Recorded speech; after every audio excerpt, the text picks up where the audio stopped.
નમસ્કાર દોસ્તો, ગીર સોમનાથ જિલ્લામાં કુદરત છે તે કોપાયમાન થયો છે અને ખેડૂતોને બરબાદ કરી દીધા છે. ખેડૂતોની બરબાદીના દ્રશ્યો છે તે સામે આવ્યા છે. ખૂબ ચોંકાવનારા અને ભયાનક છે. આ સિવાય આપણા ગીર વિસ્તારમાંથી એક પેંગોલિન નામના જીવને પકડવામાં આવ્યો હતો અને તેને કરોડોમાં વહેંચવાનો હતો, જેને પકડ્યા બાદ વન વિભાગને આરોપીને સોંપવામાં આવ્યા હતા, પરંતુ તેનો મુખ્ય સૂત્રધાર છે તે પકડાયો છે, મુખ્ય આરોપી પકડાયો છે.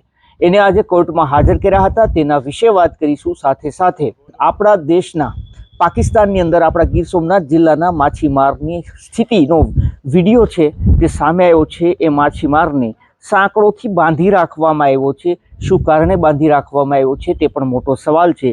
આ એક પણ વિડીયો સામે આવ્યો છે. ઉનાના વાજડી ગામે એક પીઆઈની કાર છે જે પાણીમાં તણાતી હતી. તેના પરિવારના કુલ 3 સદસ્યો હતા, જેની વહારે આ ગામના લોકો આવે છે અને કાર તણાતી હતી તેને બાંધીને બહાર કાઢવામાં આવે છે. આ તમામ મુદ્દે વાત કરીએ, વિડીયોની શરૂઆત કરીએ.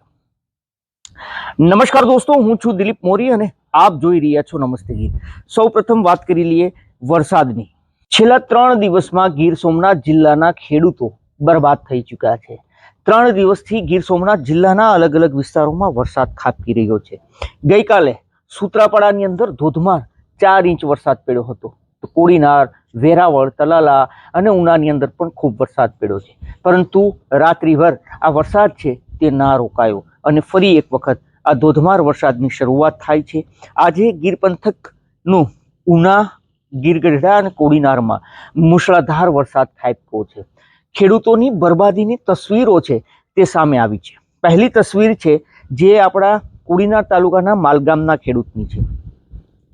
ત્યાંના કચોટભાઈ છે તેણે મને વિડીયો મોકલ્યો હતો. એ ખેડૂત અને એની આસપાસની વિસ્તારના જે ખેડૂતો છે તેના મગફળી છે તે તણાઈને રોડ સુધી પહોંચી હતી. એ ખેડૂતો છે જેના મગફળીના પાથરા છે તે ખેતરની અંદર હતા અને આ મગફળી તણાઈને જે જંત્રાખડી જતો રોડ છે ત્યાં સાઈડમાં એકઠી થઈ હતી. મતલબ કે આ તમામ ખેડૂતોની મહેનત છે તે પાણીમાં ગઈ છે. આ માત્ર માલગામ કે જંત્રાખડીનો પ્રશ્ન નથી.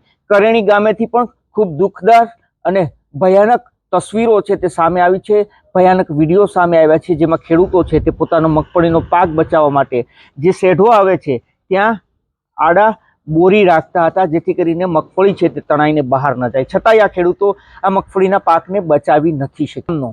ઉનાના મોટા ડેશર ગામનો વિડીયો છે જે પણ સામે આવ્યો છે એ પણ ખૂબ ચોંકાવનારો અને દર્દનાક આ વિડીયો છે. જુઓ આ વિડીયોની અંદર જે ખેડૂતે પોતાની મગફળી લણીને ખેતરમાં ઢગલો કર્યો હતો, કારણ કે એ સમયે વરસાદ આવી ચૂક્યો હતો તો તેને ઢાંકીને કવર કરી હતી. પરંતુ એને એ ખ્યાલ નહોતો કે વરસાદ એટલો મોટા પ્રમાણમાં પડશે. એ ખેતર ભરાવા લાગ્યું હતું અને આ ખેડૂતોમાં દોડાદોડ થઈ હતી. અને જુઓ, પાણીની અંદરથી આ ખેડૂત છે તે પોતાના મગફળીના પાકને અત્યારે કાઢી રહ્યો છે. આપણા ગીર સોમનાથ જિલ્લાના કુલ 6 તાલુકા છે અને આ 6 તાલુકાના ખેડૂતો છે તે બરબાદ થઈ ચૂક્યા છે. મોટા ભાગના ખેડૂતોના હાથમાં ન તો પશુનો ચારો આવ્યો છે, ન તો મગફળી આવી છે. ખેડૂતો માંગ કરી રહ્યા છે સરકાર પાસે કે તેમની મદદ સરકાર કરે અને કરવી જ જોઈએ, કારણ કે આ ખેડૂતોનો આધાર છે તે અત્યારે નિરાધાર થઈ ચૂક્યા છે. કારણ કે ઉપરવાળાએ આ થપ્પાડ મારી છે ત્યારે જે ટેક્સ વસૂલે છે જે સરકાર, તેણે ખેડૂતોની સામે જોવું જોઈએ અને મોટું પેકેજ જાહેર કરવું જોઈએ. માત્ર પેકેજ નહીં, પરંતુ આ ખેડૂતો માટે મોટું પેકેજ જાહેર કરવું જોઈએ, કારણ કે ખેડૂતોની મગફળીની સાથે સાથે તેના પશુનો ચારો પણ જતો રહ્યો છે. ખેડૂતો માટે દર વર્ષ દિવાળી મહત્વની હોય છે, દિવાળીનો પાક મહત્વનો હોય છે અને ત્યારે જ્યારે આવી આફત આવે છે અને આ સંપૂર્ણ પાક નાશ પામે છે ત્યારે કઈ પ્રકારની પરિસ્થિતિ થતી હોય છે એ માત્ર ખેડૂતનો દીકરો જ સમજી શકે છે. દોસ્તો, આ સિવાય ક્રાઇમની અનેક ઘટનાઓ સામે આવી છે, પરંતુ આ પાકિસ્તાનનો વિડીયો આપ જુઓ. દાવા થઈ રહ્યા છે કે પાકિસ્તાનની જેલમાં ભગાભાઈ નામના માછીમાર છે જે કેદ છે છેલ્લા 4 વર્ષથી. આ માછીમાર આપણા ઉનાના ચીખલી ગામે રહે છે. તેના પરિવારજનો ચીખલીની અંદર છે અને આ માછીમાર પાકિસ્તાનની અંદર 4 વર્ષથી કેદ છે. પરંતુ ત્યાંનો વિડીયો છે તે માજી સરપંચ છે ચીખલી ગામના ધીરુભાઈ, તેના મોબાઈલની અંદર ત્યાંથી કોઈ મોકલે છે, કારણ કે આ બીમાર માછીમાર છે જેને ટ્રીટમેન્ટ ચાલી રહી છે, જેને સાંકળોથી બંધાયેલો છે. આ ભગાભાઈ મતલબ કે ભગાભાઈ પરબતભાઈ બામણીયા નામનો 35 વર્ષનો આ માછીમાર છે, જેની દયનીય સ્થિતિ બની છે. ગામ લોકોનું કહેવું છે કે તેનું શરીર છે તે અત્યારે અડધું પણ નથી રહ્યું. તેને વહેલી તકે બચાવવામાં આવે તેવી આ ગામ લોકોની માંગ છે. દોસ્તો, પાકિસ્તાનની અંદર કઈ પ્રકારની માછીમારોની પરિસ્થિતિ છે તે આપ આ વિડીયો ઉપરથી જાણી શકો છો. આ સિવાય એક ઉનાનું વાજડી ગામ છે. ઉનાના વાજડી ગામે બરોડાના એક પીઆઈ છે જે પોતાના મામાના ઘરે આવ્યા હતા. MR નકુમ કરીને પીઆઈ છે એ જૂની વાજડી અને નવી વાજડી આ બંને વચ્ચે જ્યાં જૂની વાજડી છે ત્યાં એકના કારણે છેલ્લું નાળું છે એ છેલ્લા નાળું છે ત્યાં પાણીનો પુષ્કળ પ્રવાહ આવ્યો અચાનક અને આ કાર છે તે તણાવા લાગી હતી. ગામના લોકો દોડી આવ્યા હતા અને આ કારમાં 3 લોકો સવાર હતા. પીઆઈ, તેમના પત્ની અને તેમનો દીકરો. તેનો બચાવ થયો છે, પરંતુ 2-3 ટ્રેક્ટરો ત્યાં રાખવામાં આવ્યા હતા અને કારને પણ સુરક્ષિત રીતે પાણીની બહાર તણાતી હતી ત્યાંથી કાઢવામાં આવી છે. આ જે કારના ખોફનાક દ્રશ્યો છે એ ઉનાથી સામે આવ્યા છે વાજડી ગામેથી. હવે વાત કરી લઈએ આપણા ગીરના પેંગોલિનની. જે દોસ્તો, ગઈકાલે 2 લોકો છે જેને વન વિભાગને સોંપવામાં આવ્યા હતા. એક હતો દિલીપ અને બીજો હતો બીજલ. દિલીપ છે તે કોડીનારના ઘાટવડ ગામનો છે. બીજલ છે તે સૂત્રાપાડાના ગાંગેથા ગામનો છે. દિલીપ અને બીજલને એસઓજી પોલીસે પકડ્યા હતા. પેંગોલિન જે કીડી ખાવા આવે, જેની કરોડોમાં કિંમત આંકવામાં આવે છે, તેના જે કવચ હોય છે ઉપરનું તે ચકટા ચકટા હોય છે. મગરની ઉપર જે રીતે હોય છે, કાચબા ઉપર હોય છે, એવું જ એને કુદરતે કવચ આપ્યું છે. અને આ કવચના દુશ્મન છે તે લોકો બની ચૂક્યા છે, કારણ કે એ કવચની અંદર આ બંદૂકની ગોળી મારો તો કહેવાય છે કે તે ગોળી એને અસર નથી કરતી. એટલી મજબૂત કવચ આવે છે.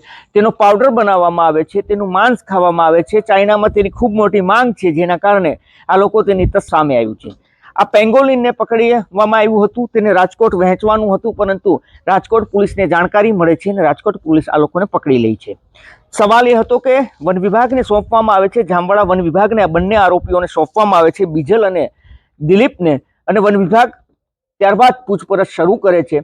4 દિવસના તેમને રિમાન્ડ મળે છે અને આ પૂછપરછમાં ખૂબ મોટા ચોંકાવનારા ખુલાસા થયા છે. જાણવા મળ્યું છે કે ઘાટવડ ગામના એક 70 વર્ષના બાપા છે જેનું નામ છે આતાભાઈ. આતાભાઈને રાત્રે વન વિભાગે ઉઠાવી લીધા છે. તેની પાસેથી એક સૂરજમુખી નામનો કાચબો જે જાતિનો આવે છે, એ કાચબો પણ વન વિભાગને મળી આવ્યો છે. વન વિભાગની તપાસમાં એ ખુલાસો થયો છે કે આતાભાઈ જે છે તેની વાડીએ આ જે કીડી ખાવ છે પેંગોલિન એક ઝાડમાં ફસાયેલું હતું. તેને ઝાડમાંથી કાઢ્યા બાદ તેણે પોતાના ઓરડામાં તેને પૂરી દીધું હતું અને ત્યારબાદ તેણે આ દિલીપ મકવાણાનો કોન્ટેક્ટ કર્યો હતો તેના ગામના અને તેને વેચવાની ફિરાકમાં હતા. દિલીપે ગાંગેથા ગામનો જે બીજલ છે, બીજલ સોલંકી, તેનો કોન્ટેક્ટ કર્યો હતો, કારણ કે બીજલનો ધંધો હતો એન્ટિક વસ્તુઓ લેવાની અને તેને વેચવાની. મતલબ કે વર્ષો પુરાની કે અલગ પ્રકારની રાજાશાહી વખતની વસ્તુઓ છે એન્ટિક, એ ખરીદતો અને અન્ય જગ્યાએ વેચતો. એને આમાં પણ કંઈક લાભ દેખાણો અને તેણે આ વેચવા માટે 22 કરોડ રૂપિયા કિંમત રાખી હતી આ કીડી ખાવની. કારણ કે કીડી ખાવ છે તે લગભગ કોઈ લોકો, ખૂબ ઓછા લોકોએ જોયું હોય છે. વન વિભાગના અધિકારીઓ હોય કે કર્મચારી હોય તેને પણ ભાગે જોવા મળે છે જંગલની અંદર. એટલું લુપ્ત થતી પ્રજાતિ છે જેના આ લોકો વેરી બન્યા છે. એ કીડી ખાવને રાજકોટ વહેંચવા માટે તે કોઈનો કોન્ટેક્ટ કરે છે અને એ જાણકારી થાય છે આ એસઓજી પોલીસ રાજકોટની અને એ બંનેને પકડે છે. પરંતુ જ્યારે વન વિભાગને આ કેસ સોંપવામાં આવે છે તો વન વિભાગ છે તે આનો મુખ્ય જે કીડી ખાવને પકડનાર વ્યક્તિ છે આતાભાઈ, જેની ઉંમર 70 વર્ષની છે, તેને પકડી લીધા છે અને સમગ્ર મામલે મોટો પર્દાફાશ થયો છે. આજે તેને આપણી કોડીનારની કોર્ટમાં લાવવામાં આવ્યા છે અને ત્યાં તેના રિમાન્ડની માંગણી કરવામાં આવી રહી છે. હવે જોવું એ રહ્યું કે વન વિભાગ તેની પાસે શું પૂછપરછમાં કેટલું ખુલાસા થાય છે, શું મોટા ઘટસ્ફોટ થાય છે, ભૂતકાળમાં શું શું પ્રાણીઓને વહેંચ્યા છે, શું કર્યું છે, કોને વહેંચે છે, કઈ રીતનું હોય છે, તમામ સવાલોના જવાબ છે તે હવે આ લોકો પાસેથી વન વિભાગ મેળવશે. દોસ્તો, અમારો હેતુ કોઈને નુકસાન પહોંચાડવાનો કે બદનામ કરવાનો નહીં, આપને સચેત અને જાગૃત કરવાનો છે.